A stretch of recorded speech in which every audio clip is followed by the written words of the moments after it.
Are we live? I think we're live, people!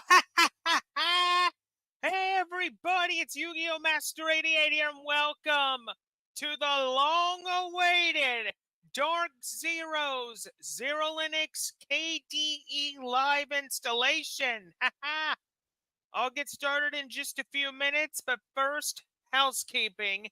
If you enjoy these live streams just as much as I do, then smash that like button, ring-a-ding that notification bell, and subscribe to my channel. Thank you.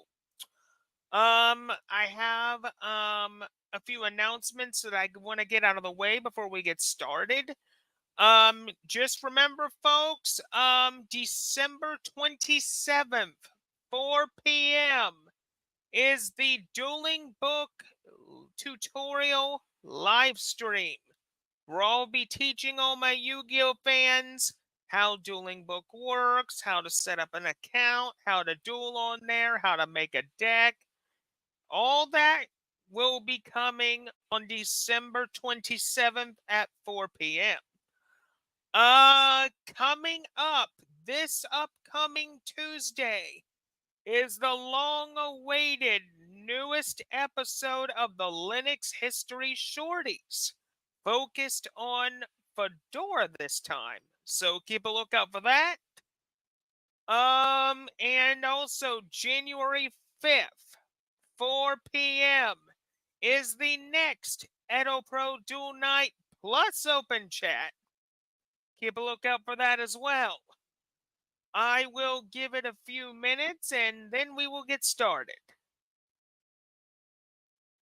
Okay.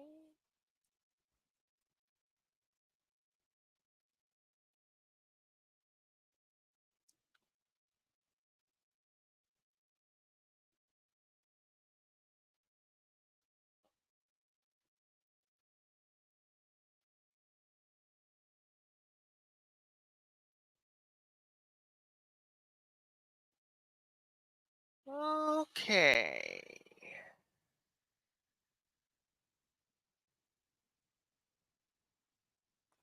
Think what I'm gonna do, folks, is go get my secondary Wi-Fi phone over here and let some people know that we are live. Hold on a minute.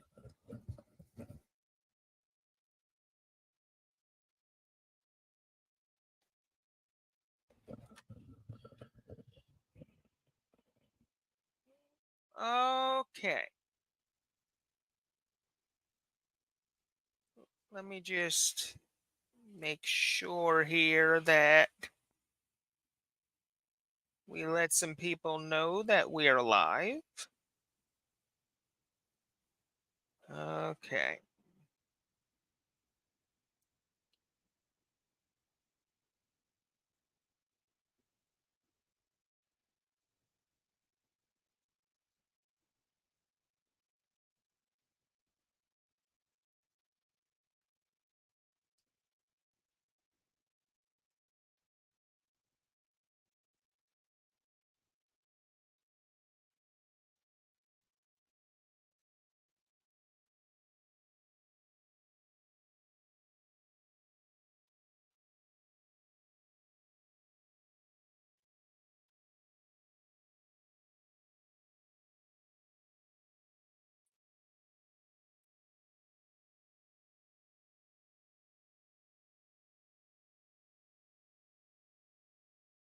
Okay. Now we can go to Discord and just post this link to all the places.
Okay, that's one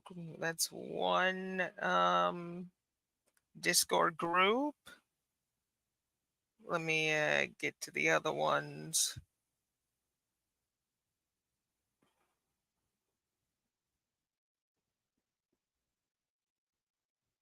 Okay, there's another one.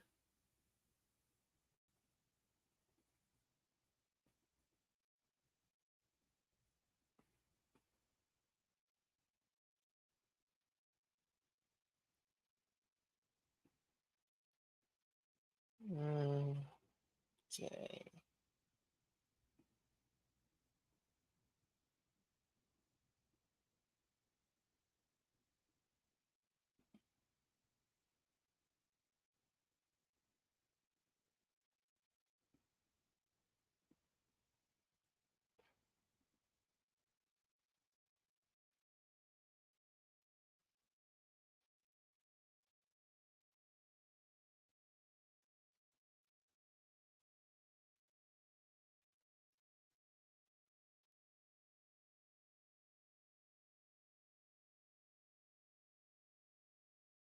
Okay, just making sure, folks, that I've sent the live stream link to the right groups here. Just give me a minute.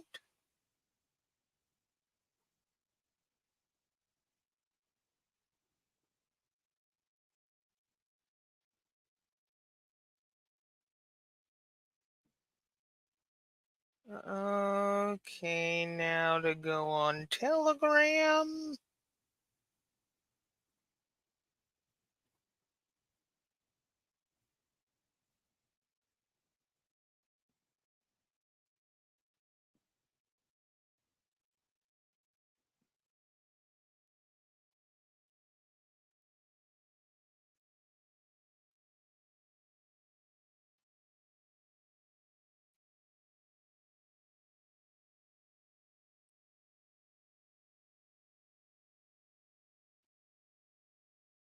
Okay. Okay. Think I got everybody, folks. Okay. Just check the. Let me just check here. Linux Tube, hey buddy. Welcome. Happy holidays. Hey, hey, Benny. Happy holidays to you too. Hey, Xerolinux. Welcome.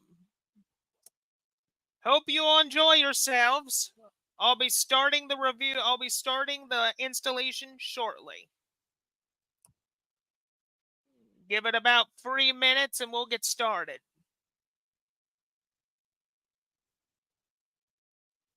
Okay. Let me just get my tea ready though first.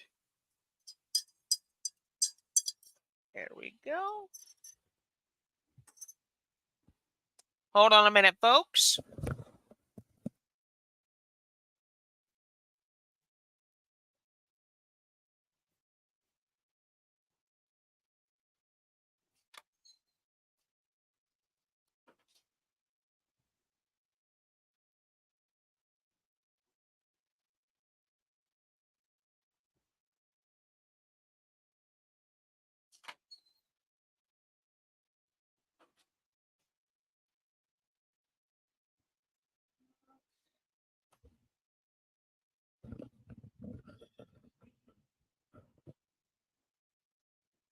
All right. Okay.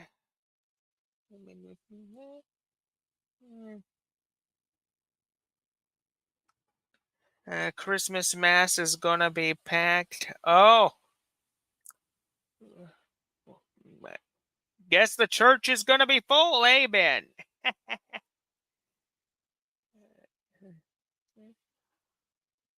Okay. In about one more minute, we'll get started. Just want to double check one more time to make sure people know that we are live.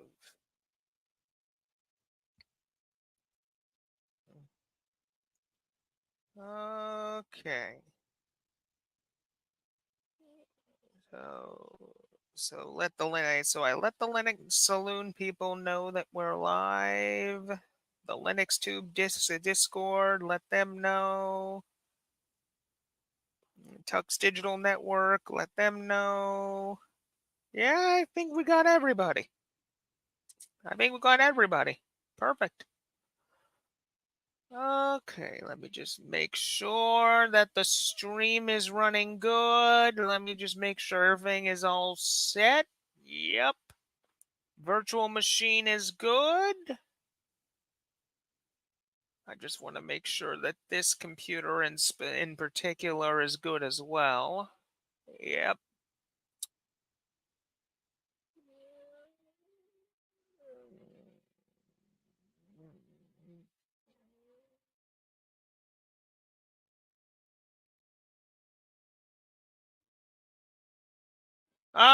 Thanks, thanks Linux Tube. I appreciate it. Okay, I think the 5 minutes has officially expired. It's time to start this thing. What I'm going to do, folks, for the sake of bandwidth and live stream quality, I'm just going to turn off my webcam just so the streaming quality is good. Okay, let's bring up the screen here. Perfect. All right. I think we got it. Okay.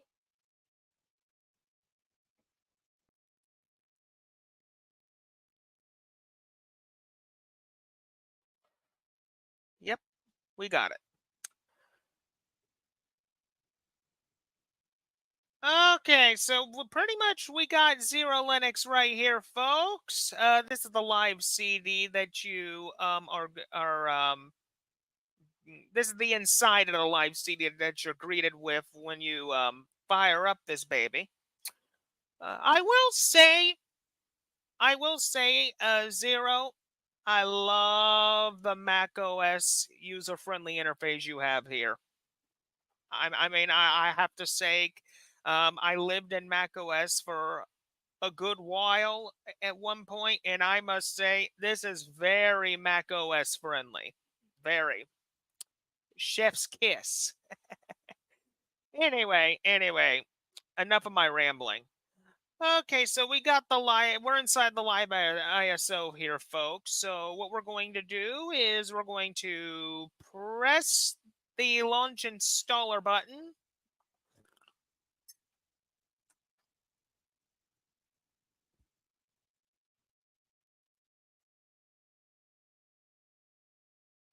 Okay, so here's good old Calamaris. Okay. So what I want to do before I go any further, folks, is I want to pull the live stream up on my iPad here, just so I can see your comments while I'm looking at this, while I'm looking at the virtual machine screen at the same time. Because when I'm looking at the virtual machine, I won't be able to see you guys. So I'm going to bring you all up on the iPad. Hold on.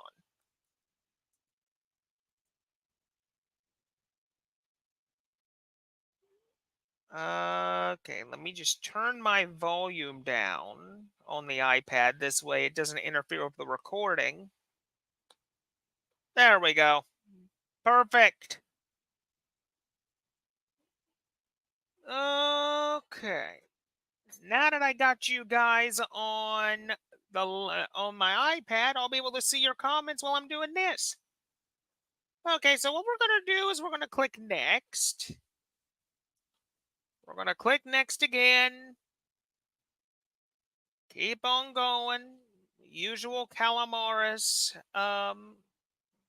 install. Okay, what we're going to do here is I'm going to essentially put my username in here. And then we're going to enter our super secret password that is not 1234.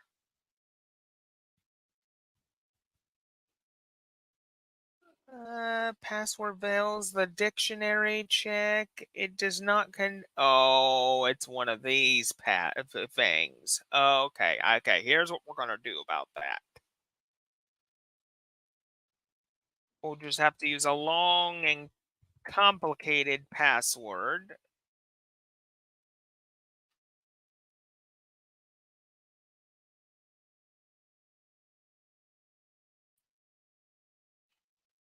There we go. Now we'll be able to continue.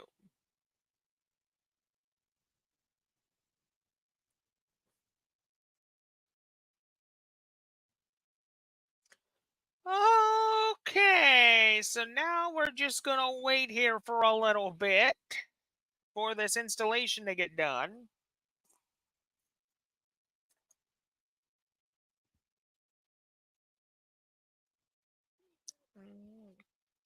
Snappy Great Distro. I did a speed test between Zorn and your distro. Peppermint killed.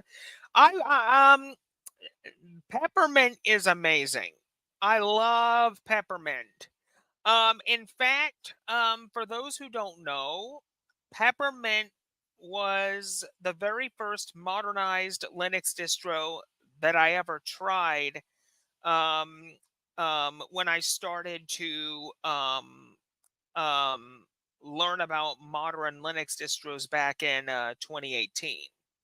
Um, in 2018, once I learned more about Peppermint, it pretty much became the first distro that I used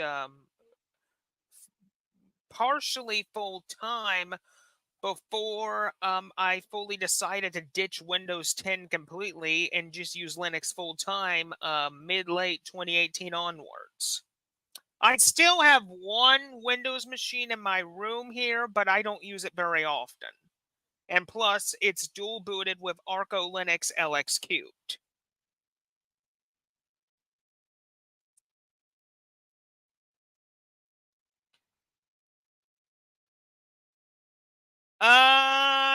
If you're wondering if this is EFI, Steve, no, it is not. It is BIOS, MBR.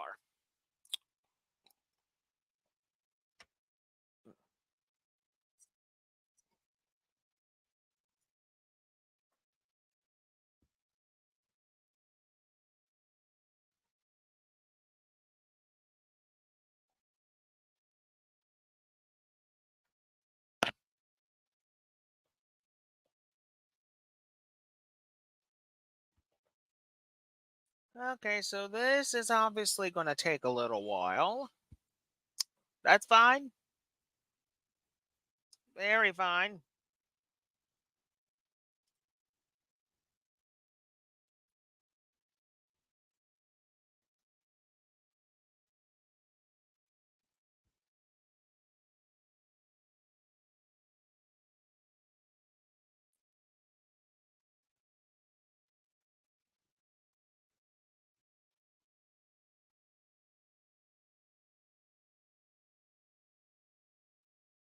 Okay, so it's filling up the file systems, which is fine.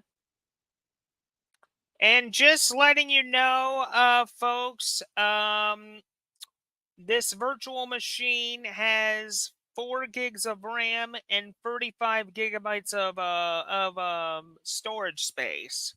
Because my MacBook Pro here that I'm using currently has only 8 gigabytes of RAM. So I at least want to have 4 gigabytes dedicated to my host OS, which is Arco Linux LXQt.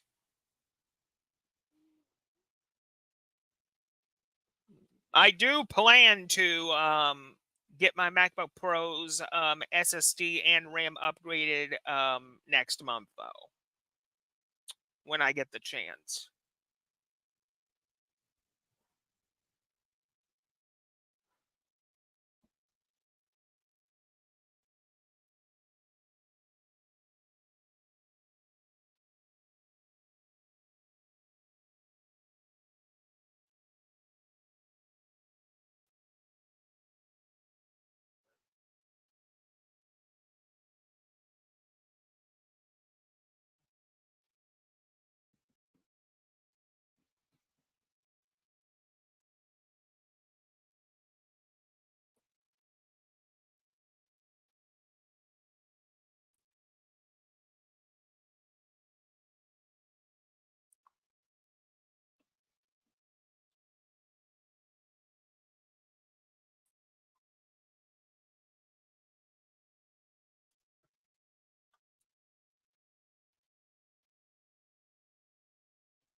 At least an hour, that still shouldn't be that much of a problem.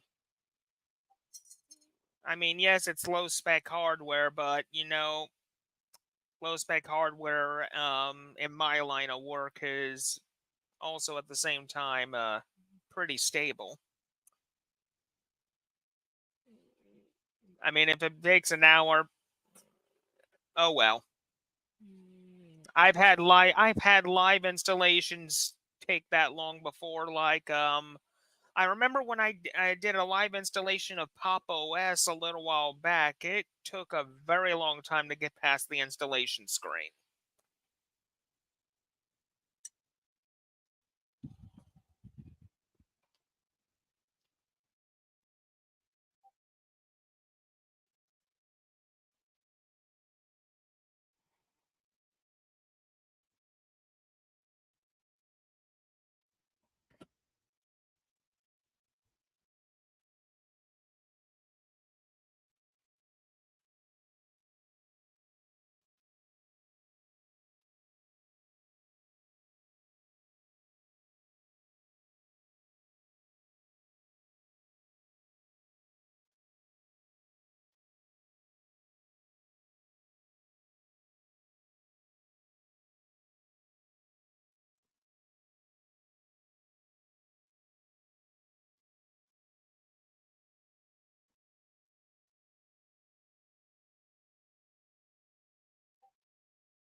Oh, you want to join in, Steve? Uh, I mean, I suppose I can let you come in. I mean, I wasn't planning on this being an open chat situation, but if you want to come in, I can let you. That's not a problem.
Okay, people, I'm back. Sorry about that. Had to step out for a minute. Let me see the comments here. Just not open. DM. Okay. Do you have Discord, Steve? Cause if you do, I mean, I could send you the Jitsi link that way.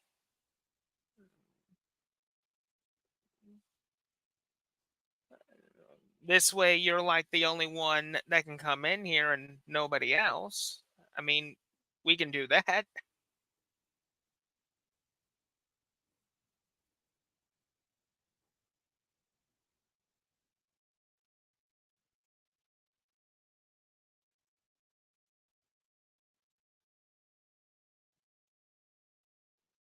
Uh,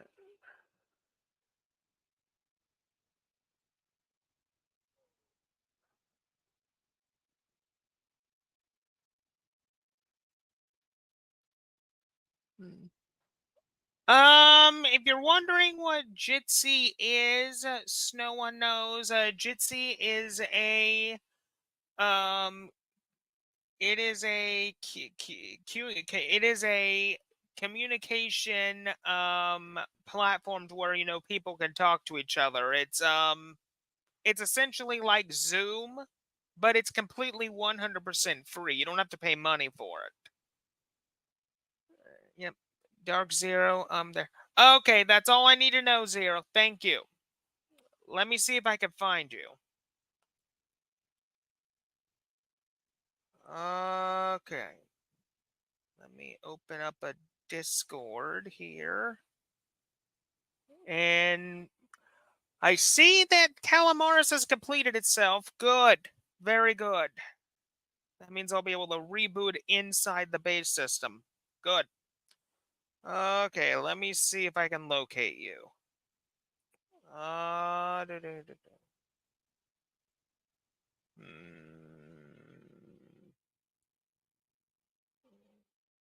Okay, so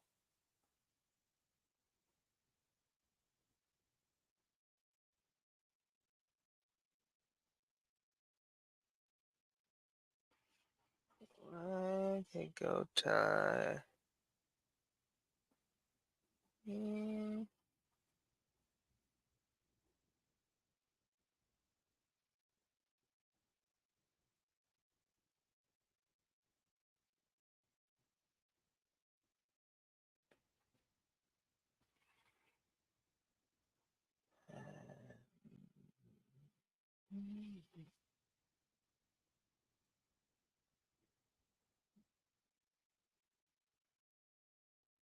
Okay, it looks like I won't be able to do it that. It looks like I won't be able to get to the members list on my phone. Let me. Okay, here's what we're going to have to do in order to get you the link. I'm going to have to access Discord from the computer. At least just a few minutes just so I could send you that link. Because the mobile version of Discord, it sucks. Because it doesn't have all the bells and whistles that the computer version does. Okay.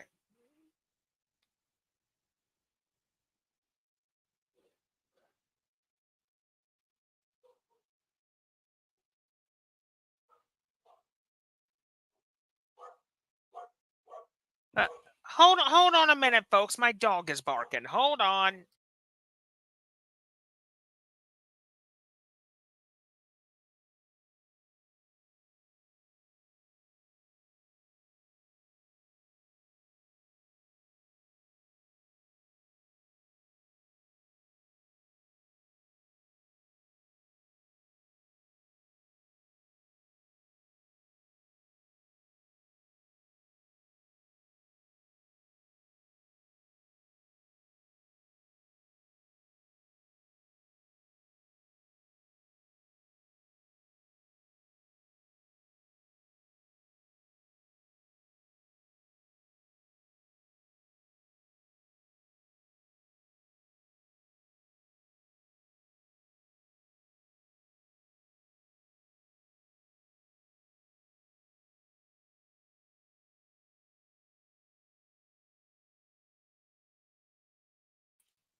Okay, folks, I'm back. Sorry about that. My dog was barking out the window.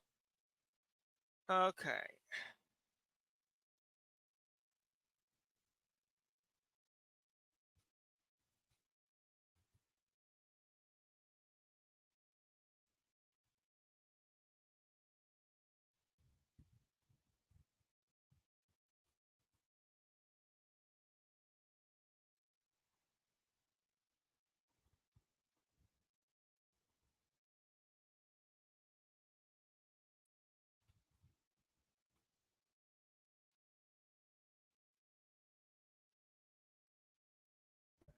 Okay, Zero. I sent you a friend request on Discord. As soon as you accept it, I'll send you the link to the Jitsi room.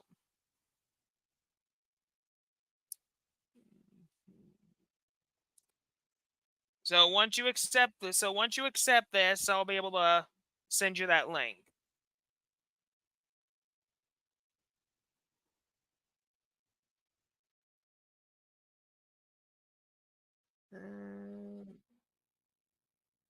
Oh, happy holidays to you as well, Snow One Knows. You too. There you are, Steve. I see ya. All right.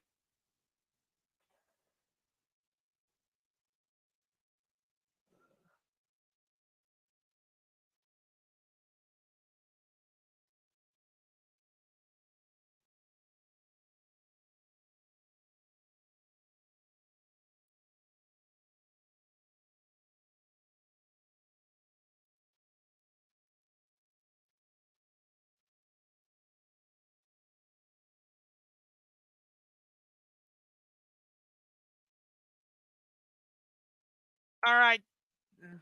There you go. Okay, now let me get this bottle of water over here.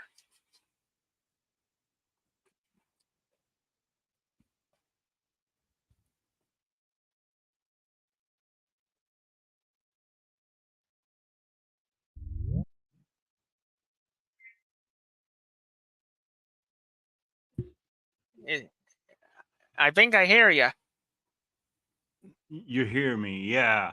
Yeah, I do. There you are. Okay, it seems, folks, the installation's completed. It's time to reboot. All right. So make sure you update post install because that there has been a few updates since. Okay, thank you for letting me know about that. No problem. Okay, come on, reboot already. I know you're a slow ISO, but you can do it. Come on. Well, if you're doing it on such slow spec, you need to be patient. I know. Oh boy. And just so everybody knows on the live stream, the next release will bring XFS back because the Grub people and the XFS people kind of fixed the issue. So Mhm. finally XFS could be back. Wasn't going to do a fresh install on my system until XFS was back, and now that it's back, I can do a fresh install on my. Okay. Oh, by the way, Steve, if you want to make the performance on your end a little bit better, you can just go to the three dots menu in here, go to performance settings, and adjust that slider to the second to last option on the far left. Or Uh, or or or the one on the very far left. I mean, it's up to you. Performance. It'll yeah, perform the three dots menu, performance settings. You have a slider. You can adjust it to either help your performance or help the quality of the stream of the stream on your end. Oh, okay. It's already at highest quality, but I don't Oh, have a camera, so oh, it's just. cameras are optional here, but at least have audio up. Yeah, my audio is just a $10 microphone. That's all I got. Hey, I mean, what works? Yeah. Okay. And the Okay. nice thing about this microphone, I can do this. Hello. What? Okay, you force reboot it. Just click on the far top, far right. Yeah, let's just force shut down the thing. There we go. Oh, you're using boxes? Yep, I'm using boxes. Let's do existing. Oh, you installed it on BIOS, not Yeah. EFI. Okay. First things first. You will. This everybody should know. Good thing you're doing this live stream because this is something everybody should know. Mhm. I don't know, for whatever reason they don't want to read the thread on the forum, Mhm. but it clearly mentions that if you are installing it on a BIOS system, the first thing you need to do is update the system.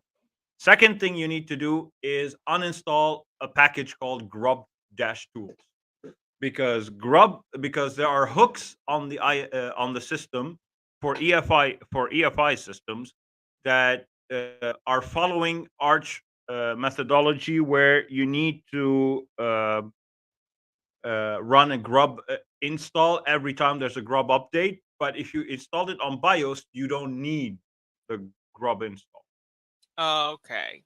and it's not logging you in. Why?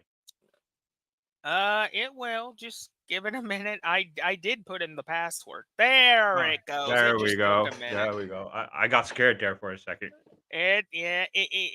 Like I said in the beginning of the stream, the GNOME boxes has 4 gigs of RAM assigned to the RAM because my MacBook Pro here only has 8. Yeah, Apple. Yeah, Apple.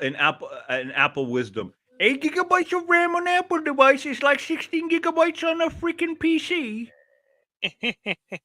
Okay, so folks, you get this nice little welcome screen here. So I'm guessing we press this button here, post No, install, no. Update system now. It's the first button on top. right here. Yep. Give it a sec. Okay. Give it a sec to load everything in the background. Okay, Arch packages only. Just select one. You haven't installed any. Okay. Okay. Number 1 Number and one. Enter. enter. It's a neat little script that I wrote because it's people don't know the difference between this Oh. package manager and that package manager, so it makes it easy for them.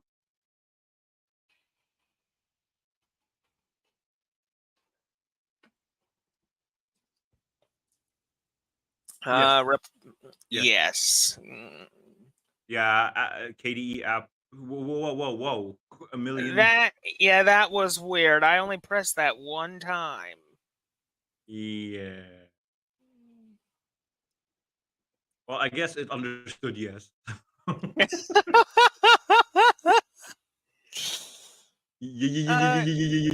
Oh, shenanigans! You got 1.3 gigs of updates. well, I guess everybody grab your eggnog, grab your beverage. We're going to be sitting here for a while. No, but your connection is good. Well, it is. It's good. I mean, when I got into virtualization like a number of years ago, I used to use VirtualBox, but the biggest problem with VirtualBox is when you're dealing with VirtualBox, most of the time when it comes to ISO reviews and installations, VirtualBox does not play nice with most of them, Exactly. That's why I which is use. This is why everybody should use Vert Manager. Vert Manager uses QMU in the back end, mhm. so just like GNOME Boxes, but GNOME Boxes uses a stripped down version of QMU. So there's also Yeah. it has issues with a lot of distros, Mhm. namely NixOS and something source based, where the live ISO wouldn't boot. Mhm. But the Vert Manager on Xerolinux there's a meta package that I created with the help of people from the Garuda team. Uh, and I have to give credit where credit's due. I just they pointed me to their meta package build. I understood it and I modified it and fixed it. But basically, it makes the installation of Vert Manager much easier. It's just you install the meta package. What a meta package is, to explain to the people who don't know, a meta package is like look at it as a shortcut. It contains instructions on what packages to install instead of you having to install all these 60 different packages for Vert Manager. The meta package will do that for you. It has instructions in it to install all the packages in one go. So it's a shortcut to I don't know, 30, 40 packages. It will install Ooh. all of them, reboot, and you have to reboot your computer and run two commands to enable the network service, and to set it as auto start, so you don't have to do it every Mm-hmm. time. So those two commands, so number one, you install the Vert Manager meta package. Number two, you run these two commands. You're done. You're up and running. You can use, and this is specific to Xerolinux. It's not something you're gonna find on the AUR, or not something you're gonna find on anywhere else. It's only on Xerolinux. Wow. So your distribution is the only distribution that has basically a better way to get Vert Manager up and running. Well, no, it's not the only one, but I got my method. There's a lot of distributions that have their own methods on making it easier. I have my own, and Mm-hmm. I'm one of the few distributions that has an easy method for Vert Manager. Yeah. So Okay. because a lot of people have issues installing a Vert Manager because of you have to add yourself to the because just installing Vert Manager is not enough. You have to add yourself to the libvirt group. You have Mm-hmm. to add your user to the libvirt group. Number one. Number two, you have to enable a few services like 3, 4 services and everything. No, with Zero Linux, Mm-hmm. I have a in my meta package. There's a script that takes care of all that. Okay. So it's because I use Vert Manager, I wanted to make it easier for myself. So by extension, everybody else who uses Zero Linux. Hmm. And as you notice now, if you look at your screen, Zero Linux now includes uh, controller support, game controller support, like XPad Neo. I think is for the Xbox controller, Mm-hmm. uh, and of course the network drivers. I include a lot of network drivers, a lot of printing drivers, a lot of VPN services for people to Mm-hmm. use, so it's easier for people to use VPNs. But don't ask Mm-hmm. me how to use a VPN. I don't know how to use a VPN. I never used a Mm-hmm. VPN, never needed to. Yeah. Well, until now, because Ko-fi, the service I use to get donations, blocked my country. But I can circumvent that with Tor. I don't need a VPN. Mm-hmm. I just use Tor browser. So I don't use VPNs because I had a lot of bad experience with VPNs in the past. I don't want to repeat that. So Yeah. Snow on Nose brought something up. Nintendo Switch. Yeah. I found a news article just yesterday that as of I think either Linux kernel 6.8, they're going to be adding in Nintendo Switch online controller support into the kernel. yeah, that is true. Well, but Nintendo Switch emulation is something that people are scared of these days because Mm-hmm. Nintendo tends to ban everything and everyone. Yeah. Oh, Well. as you can see, sorry, as you can see on the screen now, you see how it says upgrading. It says grub dash install and the dot dot dot. Mm-hmm. Zero Linux has hooks to do that, but wait a minute, you are on BIOS. Why is it telling you that? Maybe BIOS now requires a grub install. I don't know. Maybe I don't know. I don't have BIOS. I've never installed on BIOS. Even my Virt Manager VMs are on EFI. So, Yeah. but anyway, you don't need to remove that package. It just seems that it's okay for you. But I learned something new. Yep. When it comes to KDE Plasma, though, I mean, like I said in the beginning of the stream, I just love the way you made it look Mac OS like. I mean, Mac OS, like I said, I've lived in Mac OS for a while, and in this type of workflow, I could get used to very easily. Yeah, that was the point because I worked for Apple. I didn't work for Apple for a long time. People think that I worked for Apple for a long time. No, I worked Hmm. only for Apple for 8 months. Uh, I quit because Apple is not the best company to work for. And people think that Apple pays a lot of money. They don't. Hmm. Uh, I was barely scraping by with Apple, but uh, I I've used Apple MacBooks for a long time. It was the Hmm. only laptop I've ever owned, as far as laptops go, and I still own it. It's still here. It's from 2016. It's the very first Touch Bar MacBook, and thank God it's before the T2 chip. Uh, so I'm used to that workflow. That's why I created the look that I created. I'm Okay. not the only one. There's a lot of distros that use that look, but that's why I prefer that look. Hmm. But now Zero Linux no longer uses Latte Dock. It uses KDE panel. So Which I for the which it makes more sense since this is the KDE Plasma desktop environment. yeah, exactly. But here's the problem. I've been testing Plasma 6 for the past week, and I have nothing but bad news, unfortunately. Oh no.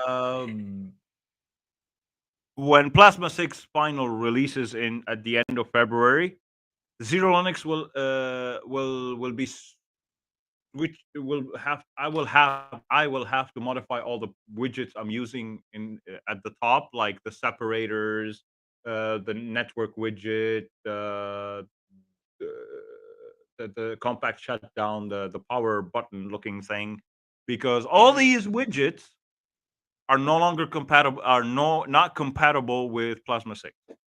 And I What? talked to yeah, and I talked to the developers of those. I opened an issue on their GitHubs, and most of them got back to me telling me, well, not most of them. Some of them got back to me telling me, no, find an alternative. We're not updating our thing. You want to use our thing? Stick to Plasma 5. Um, and the others did not reply to me. And one person replied, and he was like, I will get to it as soon as possible. But as a result, this look you're looking at right now will remain the same, just the widgets will change. I'll have no choice but to change them. And the bad result is the rest of the rices will have to be, because I have an option in the tool we'll talk about later, that you will no longer be able to use. All the rices will be put on hold until I figure out what widgets to use instead of the ones that are broken. I see. So it's like, how can I put it? It's like the GNOME extension situation where with every major upgrade they break extensions. Hmm. Not intentionally. It's just the extension developers have to update their extensions to be supported on the latest GNOME, which is the same. This is exactly what's happening with Plasma 6 right now. But only the difference being that Hmm. GNOME has a new major release every 6 months or so.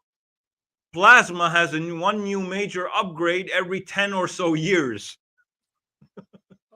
So, All I gotta say is when it comes to the development of GNOME, I mean, it's like every GNOME version, it's getting better and better as time goes by. yes, I agree with that 100%. I'm not the type of person like who likes to diss on a desktop environment.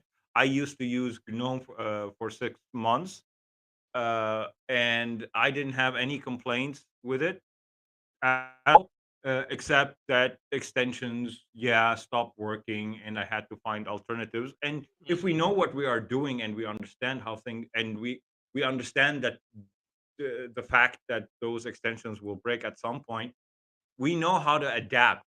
We know how to find alternatives, and we can adapt. Hmm. But there I are some deal breaking issues with GNOME related to gaming and their mhm. opinionated stance on such things. But I'm not a Mhm. gamer, so I don't suffer No. these things. Well, the way I look at it is this: when it comes to Linux gaming, I mean, it has gone far beyond expectations over the past couple of years with Wine, Proton, the recently released Steam Desk. I mean, gaming on Linux is gotten better. But I if I if Oh but if yeah, but if I but if I but if I must also break a tiny bit of bad news, it's gonna take a few more years before Linux gaming is up to par with Windows. Because as yes, far as that far is as I'm true. concerned, Windows is the home for gaming, and that might not change. Though at the same time, it might change with what we know about what Windows 12 is going to have, with them replacing the start menu with this AI Copa stuff. Yeah, no, no, trust me, Windows 12 is not going to be adopted by a lot of people. But when you say it's Windows is still the home for gaming, Mhm, yes, but with an asterisk. There are mhm, some diamonds in the rough, like mhm, those very few games that are native to Linux that run mhm, better on Linux than they will ever on Windows. mhm, Uh, like for example, I'll give you a very simple example. Uh, Doom Eternal is a Vulkan native game, mhm. and we all know that Vulkan runs better on Linux. Uh, Exactly. so for me, I just played 3 games right now. Mhm. God of War, it's not a native game. It runs through Proton, but it runs on Linux better than it ever ran on my Windows machine. Okay. Same thing for Doom. Doom on Windows used to give me around on ultra nightmare settings. It used to give me around 30, 40 FPS. On Linux, it's giving me between 60 and 65 frames per second. uh, uh, and I play a game that nobody here in the English speaking world would know about, but very few. It's a game called Asterix and Obelix Slap 'em All. It's related to a comic book, a French comic book I used to read when I was a kid, and the game is just a 2D side beat 'em up type of side scroller. But Mhm. those are the only 3 games I play. That's it. That's where it stops. I'm not a gamer. And Well, when I say I play games, I cheat. Why? Because I don't play for the competitiveness of the game or uh for the whatever for survival or anything. I just mhm. play the game. I see myself as if I was being part of a movie. I play for the story. I don't play for the competitiveness or anything. It's Mhm. just for the story. I like to be part of a story. So dying over and over again. It's like putting a movie on repeat, taking a certain scene of a movie and putting it on repeat. I don't like that. Yeah. So yeah, don't shit on me if don't yell at me because I cheat. I just play for the story, not for And, anything else. most gamers do that. I mean, when it comes, the thing about this is the one thing I like I view about games. Games to me are a little bit like professional wrestling in some aspects. Like, one, in order to have a good product, you have to have a good story. And when it comes to gaming, you have to have the story as the front. Otherwise, the game ain't going to be that good if it doesn't have a good story. That is exactly the way I see it. So why do we get yelled at because we cheat? We're Mhm. not. They think we are them. Mhm. If you play for the competitive aspect of the game, good on you. I'm not gonna say anything bad about you. I'm not gonna diss you for that. I'm not the same. I'm just a person who likes to play the game for the story. When I played Mhm. the Doom Eternal, it's because I love the story. Mhm. So I enjoyed every aspect of it. And when they released the DLCs, I was the happiest man on earth because Doom Eternal is the best Doom ever, modern Doom that was ever released. I still love it to this day. I still play it from time to time Mhm. for survival. I don't cheat in survival because I just want to have fun. It's no Mhm. longer a story. In survival, there's no story. So I And do. you know, eh, go ahead. No, no, go ahead. Sorry. And when it comes to the beauty of Linux, that's one of the options you get with Linux is you have the capabilities to do good gaming on Linux. But another aspect of Linux that I primarily look into most of the time is the applications that Linux can provide you, your browsers, your office suites, your window managers, your desktop environments. That's mostly what Linux is talking that's mostly what people in Linux are talking about, is basically all these free and open source applications. Yep. But you have to look at it from a different perspective. Like for a Mhm. new user, when you have Mhm. so many window managers, so many desktop environments, it's going to Mhm. be a little bit overwhelming. And they're gonna think to themselves, "This is what the first thought that Mhm. came to my head," and that's me as a Mhm. user before I created Xerolinux. Mhm. I was like, "Oh my god, Linux is more fragmented than Android." That was the Yeah. first thought that came to my mind. I was like, "What desktop environment am I gonna use?" Okay, I chose one. Now, what base should I use? Arch, Ubuntu, Debian. What? There's so many out there. I'm like, And I gave up for Mhm. at first. I was like, mm-mm. Back in the Unix days, because back in '94 when we had the Silicon Graphics, the $24,000 Silicon Graphics. Uh, Mhm. it was Unix. That was it. Unix. There was no fragmentation. There was no millions and zillions of desktop Mhm. environments. There were a couple, Mhm. but not as many as we have today. Yep. And the number is going to keep going up and up, with Yeah. all the improvements that Wayland is getting, and now you see all these compositors coming out of the woodwork. Yep. Especially with Cosmic coming out with their own spin desktop environment based on Rust. Uh, Mhm. it's gonna grow, yes, but now I see it from a different perspective. Like the Mhm. more choices we have, the more likely it is we're going to find something that perfectly suits our needs. Yeah, R- which when it comes to Windows users who are coming to Linux, and I said this in my last live stream, the 5 Linux distributions that I completely 100% recommend for Windows users who want to jump: Chrome OS Flex, Peppermint OS, Linux Mint. Um, let me think of Debian? another. Well, when it comes to Debian, like normal Debian, I could see that too, and Zorin OS, which Zorin OS Oh, 17 is amazing. here's the thing about Zorin OS 17.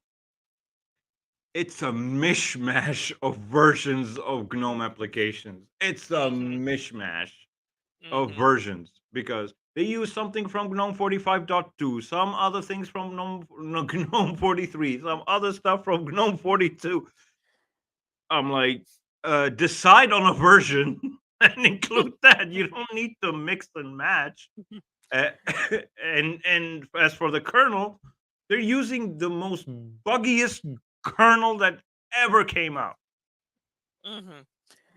They're using kernel 6.2. It's one of the Yeah. buggiest kernel and the most short-lived kernel ever. Mm-hmm. Now, when it comes to the main distro I recommend to Windows users, it would, to me, in my opinion, I would say Linux Mint XFCE because it's lightweight. It looks a lot like Windows, and you can get your real work done so easily on that. I mean, it Yes. is it in my opinion, that is the most popular Linux distribution for Windows users. It used to be Ubuntu Mate and all the Ubuntu flavors. Well, Mate, in my opinion, is still good to an extent, but Mm. Ubuntu used to be popular. That is, until Canonical started to mess with it, Hmm. which And ooh, which is why and then they're trying to force snaps down our throats. oh yeah, that is one of the biggest problems I have with Ubuntu. On Zero Mhm. Linux, I support Flatpaks, I support the AUR, but I don't support snaps. People, but Mhm. here and please, I need to clarify one thing. When I say I do not support, I don't mean people can't install what I don't support on Zero Linux. Mhm. It's just it's not going to be out of the box. Never going to be out of the box. Snaps will never be out of the box, but you can install included on Zero Linux if you wish. I'm not gonna. I'm not gonna. I am not a negative person. I don't like to diss people when they use something I don't like. I personally don't like.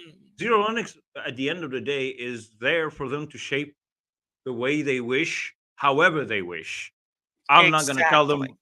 I'm not gonna sit there and tell them, no, snaps are bad. Don't use them. Nah, bad. No, I'm gonna. If they tell me I installed snaps, I'm like, good on you. You like snaps, okay? If they work for you, great. But for me, I am not gonna include snaps out of the box. There's a special version of PAMAC. I don't know if you know PAMAC, but Oh, I know what that is. yeah, the version of PAMAC I include in my application installer is a special version that I took from the AUR. It's called PAMAC All. PAMAC All includes snaps, flatpaks, AUR, everything. Mhm. But I took away snaps from it. I just because in the PKG build there's a flag where you can tell it not to include snap. So I Mhm. customize the PKG build to remove snaps and then I build it. So I keep it called PAMAC All, although technically it's not PAMAC All because I removed snaps, but I keep the Mhm. name the same. Uh, but it supports Flatpaks and AUR, and of course native packages. Other than Mhm. that, you have to add yourself. But that again, Zero Linux, you can some people, and I love that about my community on the server. Uh, Mhm. some people were installed Hyperland on top of Zero Linux. I've been hearing a lot of good things about Hyperland. It's really good from what I'm hearing. It's really good until you own an NVIDIA. Um, but it's not their fault. It's NVIDIA. But E- uh, Well, uh, that's because Nvidia doesn't want to completely open source the driver. not yet. Not yet. They're working on it because and they're doing a good job at it because Mhm. now the open source driver, a Nouveau driver, can run, let's say, Valheim at 30 to 40, between 40 and 60 FPS now, which is Well, awesome. that's very good. Yeah, so we're not far away from Nouveau taking over. So No, we're not. But it's got a little bit of catching up to do there's a when it lot of comes. catching up to do, but Yeah. at the beginning of the year we weren't even close to running two 2D games at high frame rates. Now we're running Valheim at 60 FPS. So they're Hmm. doing a lot of good work, especially on Oh. Vulkan and Vulkan support. So Oh yeah, I see good things on the horizon when it comes to the NVIDIA Nuvo driver. I mean, and plus, once that driver is more prime time, we could also see a lot of distros on the horizon adding more options to better support NVIDIA computers. yeah, true. Okay, so I'm looking. All this time we were talking, I was paying good attention to the terminal output. You need to remove grub dash tools. Uh, So as soon as this update is done, just type. Okay, close the window. close it. Yeah. Okay, and now open terminal separately. Don't close that Uh, one yet. Open okay, terminal. so It's in the dock. It's in the dock. right there. Yep. And type. And this is going to blow your mind. Okay. Give it a sec. There it is. Okay. And that's NeoFetch. Yeah, NeoFetch is Yeah, slower than Neil. PassFetch. I know. Yeah. Uh, uh, especially in the VM. Okay, now type remove. Oh, just the word remove? Yep. Okay. Remove. Oh, whoops. I. Where's the O? Okay. Yeah, there's a delay when it's slow. Okay. Okay. Uh, Remove. space grub dash tools. Grub dash tools. Oh, Oh, wait. Oh, it's no, no, it's a key. It's a keyboard thing. Not a big deal. yeah, I Oh, know. I whoops. have the same issue on my MacBook. The sticky keys. Yeah, it's the little sticky keys. I mean, it will get there. We'll get there. Yeah, grub dash tools. Those I call them tools. I need to call them hooks, but yeah, whatever. Everybody, excuse me for a minute. Someone's at my door. Hold on. Ding dong. While he's at his door, uh, grub tools are hooks. Just to explain to you guys who are watching, those are hooks that run. There's a lot of hooks in there. I need to separate them into two packages. I'm working on that. But what they essentially do is run the grub dash install, and that's for EFI systems only, not for BIOS systems. If you have a BIOS system, first thing you need to install an older distro with something other than KDE. But again, I'm not gonna hate on anyone. Just make sure if you install Xerolinux KDE, I mean, there's only one Xerolinux. So if you install Xerolinux on BIOS, make sure you remove that thing. But I'll have to separate them because there are other important hooks in there. Why am I grouping them into a single package? I'm stupid. Okay. But anyway, you need to remove that package if you are on a BIOS system because you're going to get an error. It's not going to cause issues. The error is not going to cause issues, but it's just one less error you're going to have.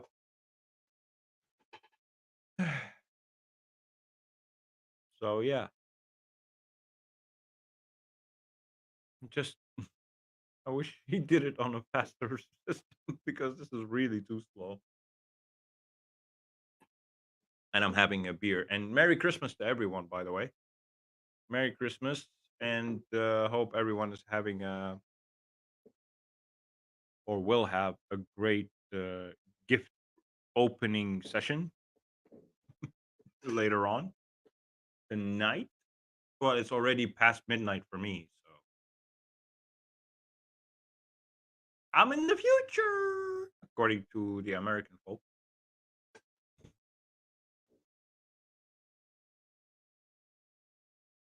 Mon is on Russia. Now we wait for him to come back. Somebody's asking me a question. Oh, fair. What? Telling me there are new messages, but there's no new message. Huh. Discord being Discord.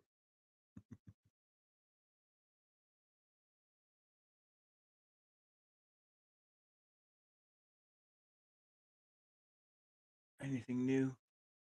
No, still Flatpak refusing to update the Ferdium. Yep. Ferdium has been updated to 6.7 like a week ago. But since I'm using the Flatpak version, I have to wait for the Flatpak package to get updated to 6.7. I keep getting notified that there's an update, but I can't update it because the Flatpak hasn't been updated. Oh, talk about update hell.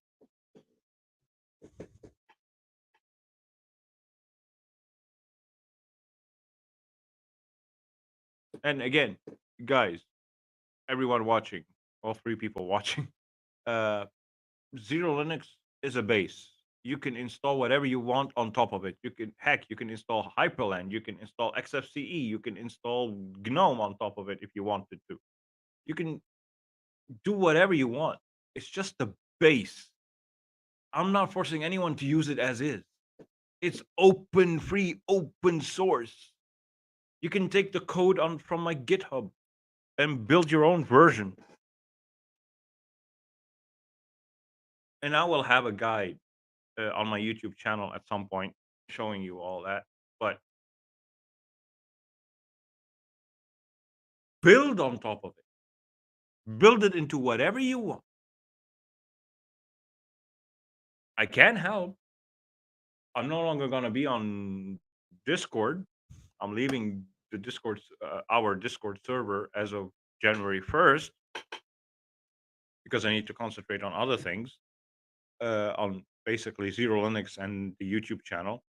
But feel free to contact me on the forums. I have forums. I have GitHub. Contact me there. I'll be more than willing to help if and when I can.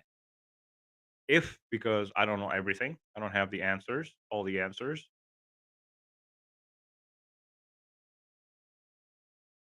Number two, if I Okay, I'm back, folks. Sorry about that. Okay, seems like it failed or something.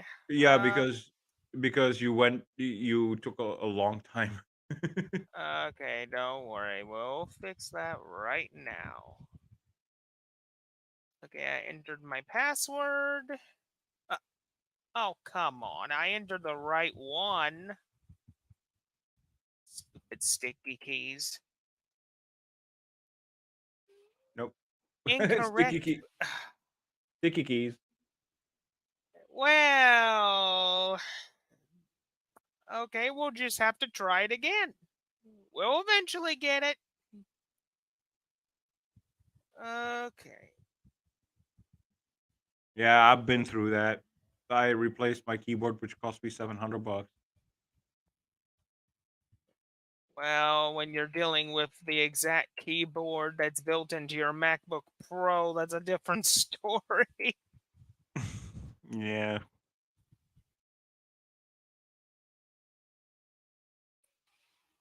Oh, come Oh, on. okay, we may have to do this a different way. Okay, hold on a second. Don't you have Sudo. an external keyboard? Actually, I do. Let me just see if I can unhook it. I mean, I would have to unhook my webcam to hook it in, but let's see. Let me just get that. Hold on a minute. I got it. Yeah, guys, welcome to the troubles of Apple. I have a MacBook Pro. I used to have the same sticky key situation. Cost me $700 to replace the top board, and because Apple doesn't replace just the keyboard, Apple If there's a problem with the keyboard, they have to replace the whole thing.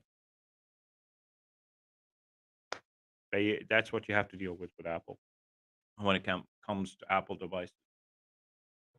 So yeah. Okay, unhook webcam, hook in the keyboard. Don't you have a dongle with multiple USBs? No, I don't. Uh, But we got it in. Okay, now I just got to see if this keyboard will work. is it taking it in? Yep, it's working. Yep. It's working. It's just, the VM is slow, but that's fine. Okay, let's try this again. Okay.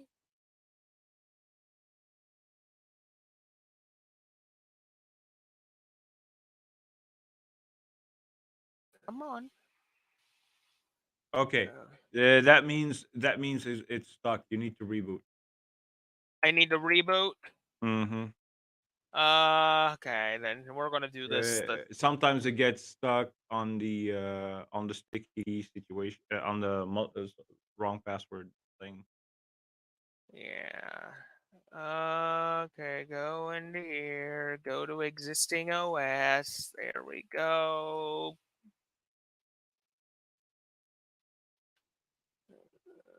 Let's see. Let me look at the comments section real quick.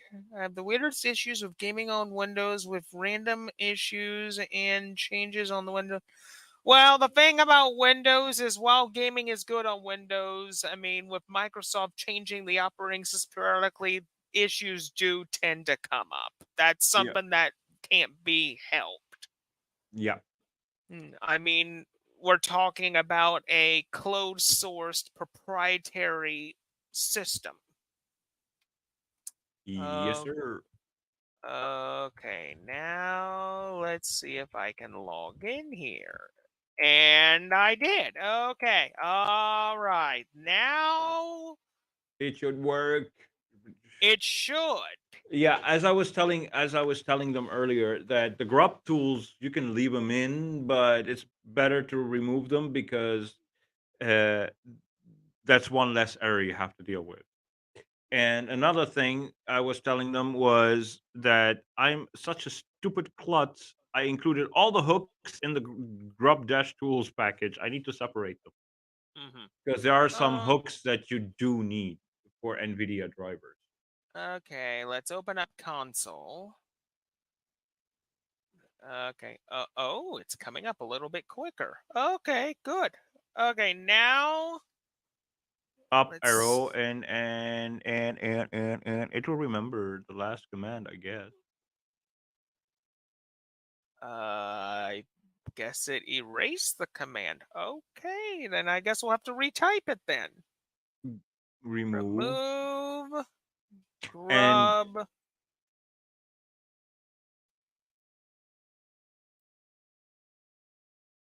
شو طويل الباسورد طب. the Ah, what the hell?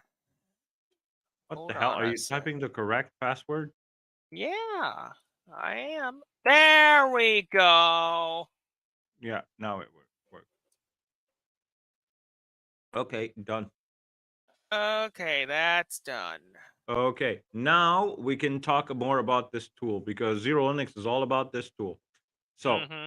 update Arch mirror list. It will just do as it says. It will update the mirror list in case you don't need to do it. Cancel it. Oh.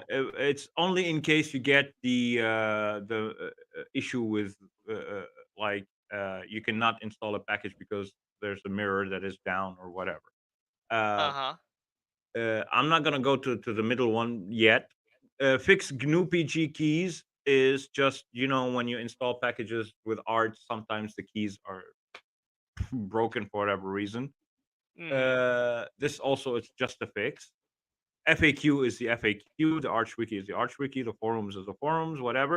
But install drivers, this is something really important for people to understand. This is you don't need to do anything in the virtual machine, but click it because I want users to see, if you click on the NVIDIA proprietary drivers one,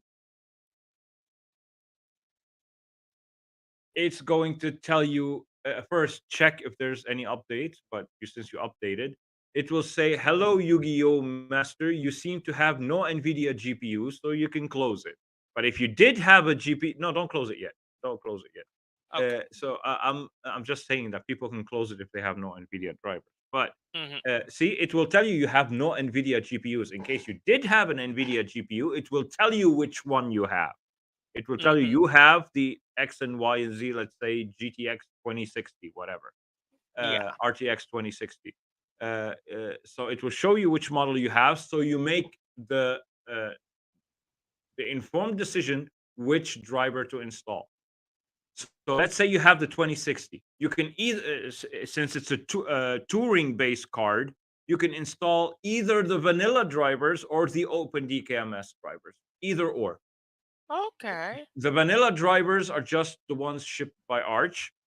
The open DKMS ones are the beta open open source uh, drivers, experimental. They're experimental open source drivers by NVIDIA. Uh, Mhm. and then the legacy 470 series drivers is because I own GPUs that require the 470 drivers, the GT710 and the 650 Ti boost. Uh-huh. Uh, because of that, on the AUR, there's someone maintaining the 470 series packet versions of the drivers. Those are built by me from the AUR and hosted on my repositories. But click number 3 because this is huge. Okay, see, scroll up. See, thanks to VLK, someone on my server by the name of VLK, he scripted this. This was my idea, but he turned it into a script. Wow, look at So all the graphics cards. yeah, here, because people didn't, because normies, as we call them, normies, don't know which graphic card they have. Mhm. So when they uh, select number 3, it will list all the GPUs supported by said driver 470 series. Okay. So if their card isn't in there, scroll up more. See, yeah. This option installs the legacy 470 drivers recommended for legacy hardware. Anything older than this will work just fine with the Nouveau driver on X11. Wow, that's really cool. So here it's informing the user that if you have anything older, there are proprietary drivers for them, but they're not necessary because they Mhm. give you nothing plus, nothing more than what the Nouveau driver gives you. So, uh, and you cannot use Wayland. You can only use X11. Yeah, but with X11 possibly going away in a couple of years. Well, there will still be distros that still support X11. They have to go to those distros. They're not out Mhm. of the. They're not stuck. They won't be ever stuck. That's the beauty of Mhm. Linux. They will always have a choice. But Exactly. this script doesn't only install the drivers. This script is a smart script. This script will do the necessary patches to mkinit cpio and add the necessary grub flags or boot flags or boot parameter in order for users to be able to use Wayland on KDE. Wow. So if they want to experiment with Wayland, this is the way they can do that. If they have an NVIDIA driver, yeah. And if they have an AMD card, they don't need to do anything extra because AMD is AMD. It's open source. But True. with NVIDIA because there's a lot of NVIDIA users who are too scared to use Wayland because they heard that Wayland doesn't work on NVIDIA. Well, this script will do all the necessary. It doesn't mean that Wayland is going to work perfectly because Wayland still has a long way ahead of it. Yeah, So when it comes to Wayland, OBS Studio doesn't work properly on it yet. Pipewire or sound in general is not working properly yet. well, I will contradict that because I use here's the few things that people have issues with on Wayland that I haven't on Nvidia, and I didn't have any issues with. Um, OBS works great on Wayland now. Oh. They fixed a lot of issues. I use virtual camera. I use everything. When it comes to Discord, I share my screen on Discord. I share my windows on Discord. Easy peasy, no issues at all over there.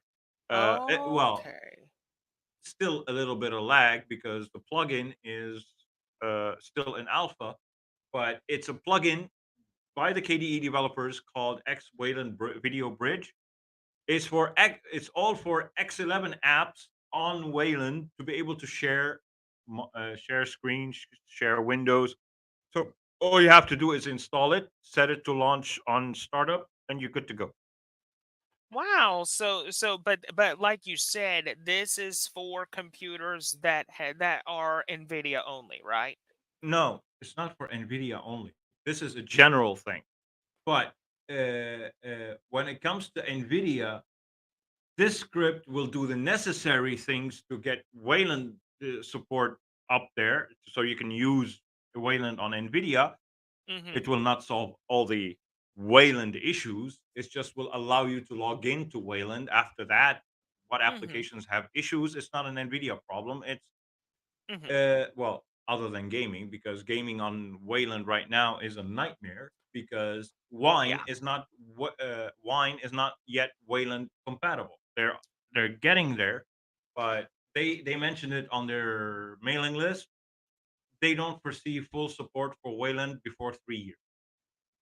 So 3 years. yeah, Okay. so All right. uh, Shall we move on? yeah, close this.